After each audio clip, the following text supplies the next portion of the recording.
Good morning everyone, welcome to civil service study. 7 फरवरी है आज और स्टार्ट करते हैं दिन की शुरुआत यूपी पीसीएस के एक टेस्ट से और फोकस करेंगे इसमें हम हिस्ट्री के प्रश्नों पर।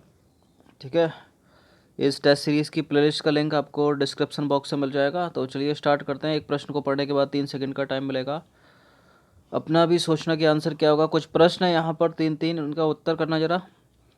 इनमें से कौन बौद्ध शिक्षा का केंद्र नहीं था, बताइए, आंसर करिए। और सप्तपर्णी गुफा कहाँ अवस्थित है, आंसर करिए। बुद्ध के जीवन का संबंध किन राज्यों से था, आंसर करिए इनमें से। चलिए स्टार्ट करते हैं।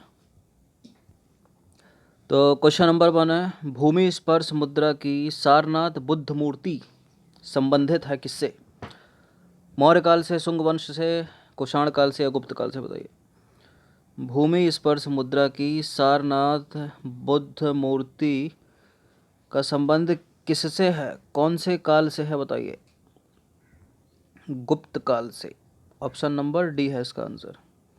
तो देखिए, भूमि स्पर्श मुद्रा की सारनाथ की बुद्ध मूर्ति जो है वो गुप्त काल से संबंधित है। इसमें आध्यात्मिक अभिव्यक्ति, गंभीर मुस्कान, शांत ध्यान मुद्रा भारतीय कला की सर्वोच्च सफलता का प्रदर्शन करती है।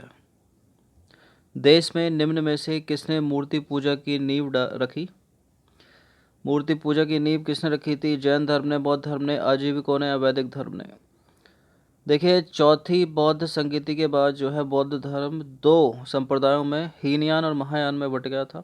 जो महायान थे वो मूर्ति पूजा करते थे, तो बौद्ध धर्म से इसका संबंध है। बाकी जैन धर्म जो है वो 2 संप्रदायों में विभक्त हुआ था, श्वेतांबर और दिगंबर। श्वेतांबर जो है वो वस्त्र पहनते थे, दिगंबर बिना वस्त्र के रहते थे, चारों दिशाओं को ही वो अपना वस्त्र बांधते थे। तो उपर्युक्त में सबसे पहले मूर्ति पूजा की नींव जो है बौद्धों के द्वारा रखी गई। महायानों ने सबसे पहले बुद्ध की प्रतिमा स्थापित करके मूर्ति पूजा आरंभ की।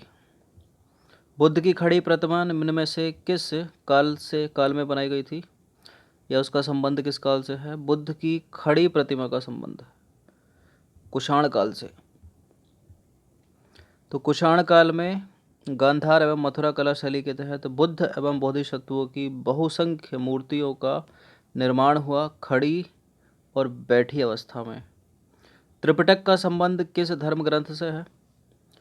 त्रिपिटक है, 3 पिटक है, सुत्त पिटक, विनय पिटक, अभिधम्म पिटक। यह बौद्ध धर्म से संबंधित है। तो त्रिपिटक जो है बौद्ध ग्रंथों में सर्वाधिक महत्वपूर्ण है और बुद्ध की मृत्यु के बाद उनकी शिक्षाओं को संकलित कर 3 भागों में बांटा गया।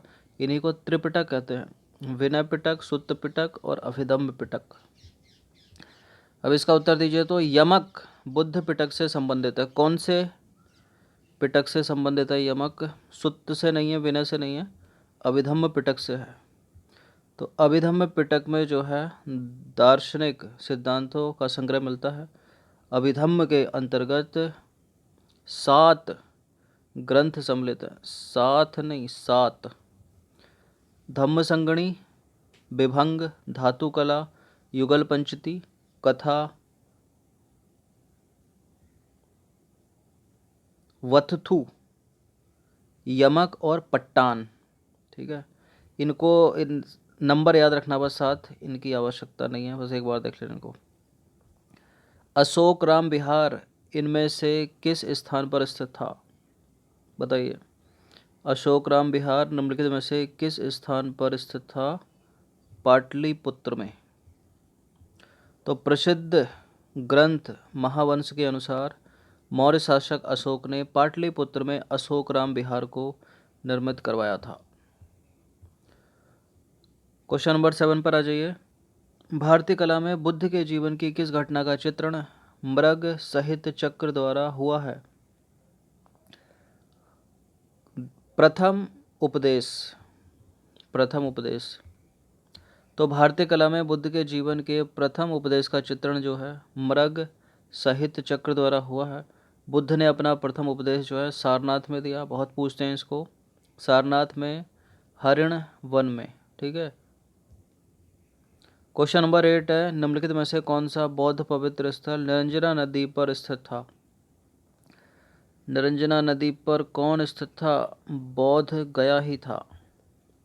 तो पवित्र बौद्ध स्थल बोध गया, जहाँ गौतम बुद्ध को सबसे पहले ज्ञान प्राप्त हुआ था, निरंजना नदी पर स्थित था। बुद्ध के उपदेश किससे संबंधित हैं? आचरण की शुद्धता, पवित्रता, धार्मिक कर्मकांड, ब्रह्मचर्य या फिर आत्मा संबंधी विवाद। बुद्ध के उपदेश किससे संबंधित है? आचरण की शुद्धता एवं पवित्रता से। तो महात्मा बुद्ध के उपदेश जो है आचरण की पवित्रता एवं शुद्धता से संबंधित है। बुद्ध के उपदेशों से आत्मा संबंधी विवाद नहीं है और धार्मिक कर्मकांड की बुद्ध ने आलोचना वो की है।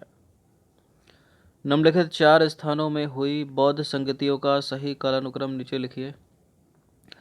वैशाली, राजगृह, कुंडबलन, पाटलिपुत्र। रा, वा, पा और कु। तो राजगृह, वैशाली, पाटलिपुत्र और कुंडबलन। ठीक है, तो क्या हो जाएगा? रा, उसके बाद वा, उसके बाद पा, उसके बाद कु। चौथा 2, 1, 4, 3।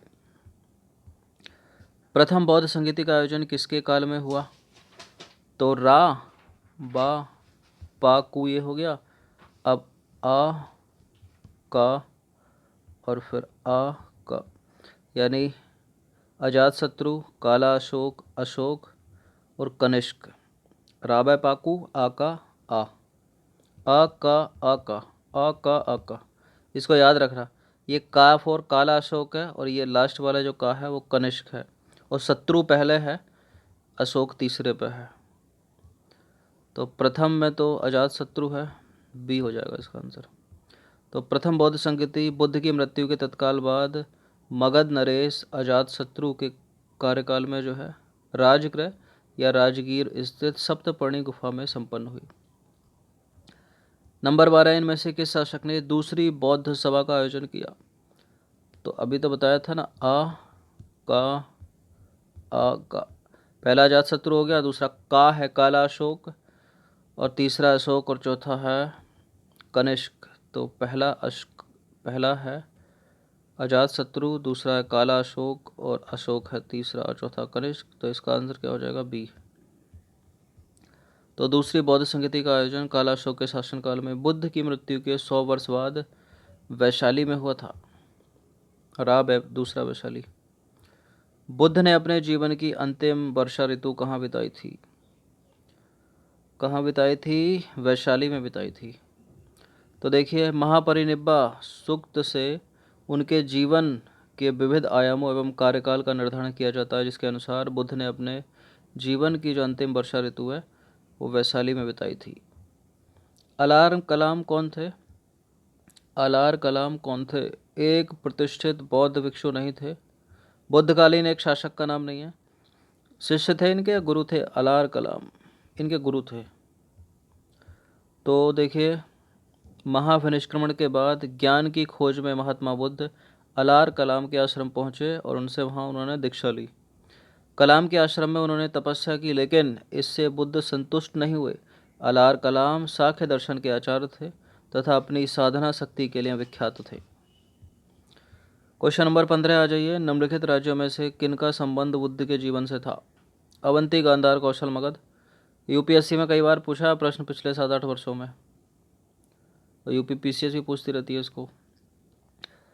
तो अवंती से तो नहीं था, अवंती को एलिमिनेट कर दो, 1 कटा 2 कटा। गांधार से भी नहीं था, तो बी। 3 और 4 हो जाएगा, कौशल और मगध। तो विकल्प में दिए गए महाजनपदों में जो है कौशल और मगध महाजनपदों का संबंध बुद्ध के जीवन से था। गौतम बुद्ध ने अपनी शिक्षा के प्रचार प्रसार हेतु मगध और कौशल दोनों राज्यों का भ्रमण किया था।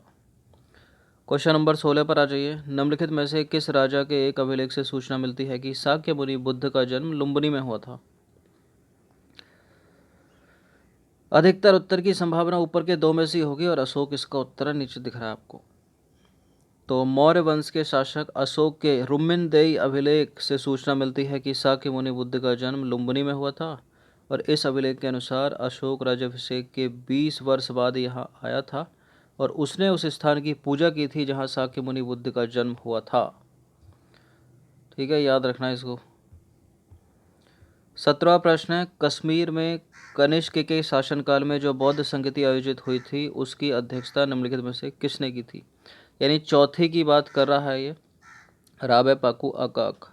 राजगृह वैशाली, राजगृह पाटलिपुत्र, राजगृह वैशाली, पाटलिपुत्र और कुंडबलन यानी कश्मीर में।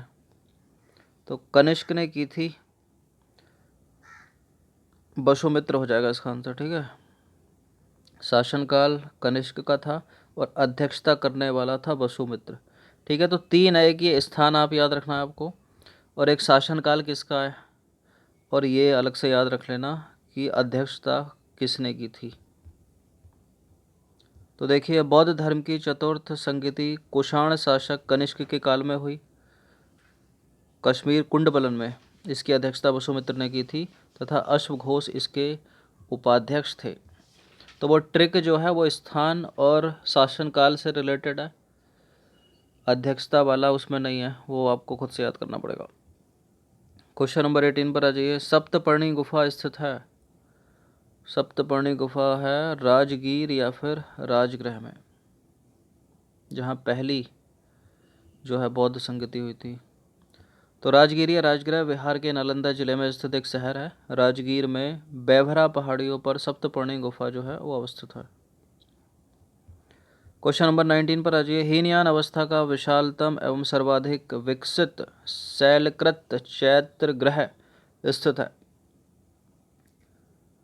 हीनयान अवस्था का विशालतम और सर्वाधिक विकसित शैलकृत चैत्र गृह कहाँ पर? कार्ले में स्थित है। तो हीनयान अवस्था का विशालतम एवं सर्वाधिक विकसित शैलकृत चैत्र गृह कार्ले में स्थित है। कार्ले है पुणे के महाराष्ट्र के मालवा तालुके में। अंतिम प्रश्न है, इनमें से कौन बुद्ध शिक्षा का केंद्र नहीं था? नालंदा तो था, विक्रमशिला भी था, वल्लभी भी था, गिरनार नहीं था।